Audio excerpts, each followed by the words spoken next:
Praise the Lord. இந்த நாளுக்கான தேவ வார்த்தை சங்கீதம் 69:7. உமது நிமித்தம் நிந்தையை சகித்தேன், லட்சை என் முகத்தை மூடிற்று என்று பார்க்கிறோம். சங்கீதக்காரனாகிய தாவீது சொல்லுகிறார், உமது நிமித்தம் நான் நிந்தையை சகித்தேன். நம்முடைய வாழ்க்கையிலே கர்த்தர் இந்த நிந்தையையும் வெட்கத்தையும் அனுமதிக்கிறவராய் இருக்கிறார். ஏன் கர்த்தர் இந்த நிந்தையை அனுமதிக்கிறார் என்றால், நம்முடைய விசுவாசத்தை பரிசோதிப்பதற்காக இருக்கும். எதிர்பாராத பேச்சு நம்மை நோக்கி வரும்போது இதை கர்த்தர் அனுமதிக்கிறார் என்று நாம் அதை ஏற்றுக்கொள்வோம் என்றால், நாம் எந்த அளவுக்கு அர்ப்பணம் உள்ளவர்களாக இருக்கிறோம் என்பதை நாமும் அறிந்து கொள்ளலாம். தேவனும் அதில் கிரியை செய்கிறவராயிருக்கிறார். இந்த 69ஆம் சங்கீதத்திலே தாவீது சொல்லுகிறார், என் சொந்த குடும்பம் என்னை அந்நியனாய் பார்த்தது. 69:8 நீங்கள் வாசிக்கலாம். சத்தியத்திற்காக நின்றதினாலே சொந்த குடும்பம் என்னை அவமானப்படுத்தினது என்று நாம் பார்க்கிறோம்.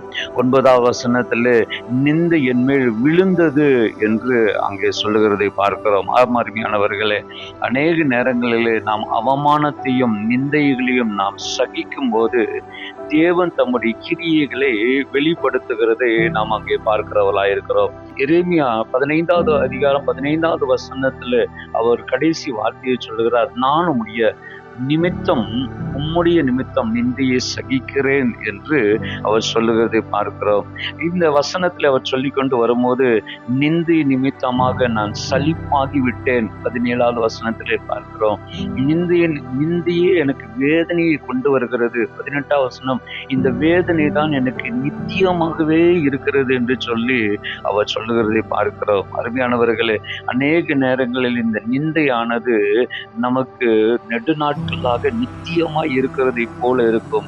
நிந்தையை நாம் கேட்டு கேட்டு நாம் சலித்து போனவர்களை போல இருக்கும். ஆனால் இதிலேயே கர்த்தர் நம்மை விட்டு விடுவது இல்லை. எரேமியா 15ஆம் அதிகாரம் 20வது வசனத்தை நீங்க வாசிக்கும் போது ஆண்டவர் ஒரு வாக்குத்தத்தத்தை தருகிறார். என்ன? இந்த நிந்தையை கடந்து வந்த உன்னுடைய வாழ்க்கையில கர்த்தர் உனக்கு அரணான வெண்கல அலங்கமாய் உன்னை மாற்றுகிறவராய் இருக்கிறார் என்று சொல்லுகிறது. அதாவது ஒருபோதும் நீ வெட்கம் அடைவது இல்லை. நிந்தையை சகிப்பதினாலே நீ வெண்கல அலங்கமாய் மாறுகிறாய். நீ ஒருபோதும் வெட்கம் அடைவதில்லை என்ற அந்த வாக்குத்தத்தத்தை கர்த்தர் நமக்கு கொடுக்கிறவராயிருக்கிறார். அவருடைய நாமத்தின் நிமித்தம் நீங்கள் நிந்தையை சகிப்பீர்கள் என்றால், அவமானத்தை ஏற்றுக்கொள்வீர்கள் என்றால், கர்த்தர் உங்களை வெட்கமடைய செய்ய மாட்டார். கர்த்தர் உங்களை பெருக செய்வார். நிச்சயமாகவே இந்த நாளிலே கர்த்தர் உங்களை ஆசீர்வதிப்பாராக. God bless you.